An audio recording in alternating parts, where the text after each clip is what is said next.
तोहरो जन्म दे बेटी बड़ा दुख कटली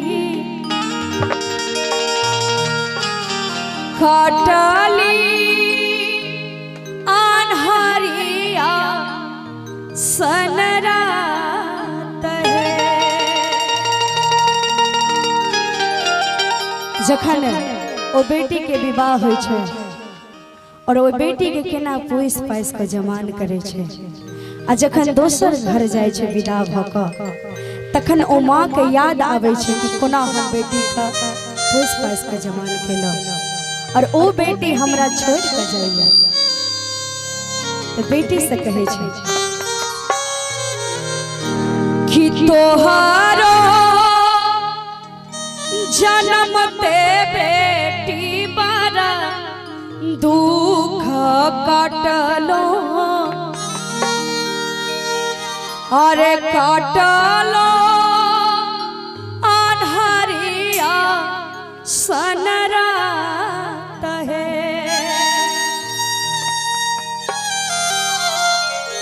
कि तोहारो जन्म ते बेटी बड़ा दुख कटलो कटलो आन्हरिया सनरात है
देखियो जखन पिता सुनै छै कि हमरा बेटी भेलै तखन पिता कहाँ जाइ छै। पापा जे सुनलक बेटी बेटी जनम ले धरी लेलक पीर परदेस।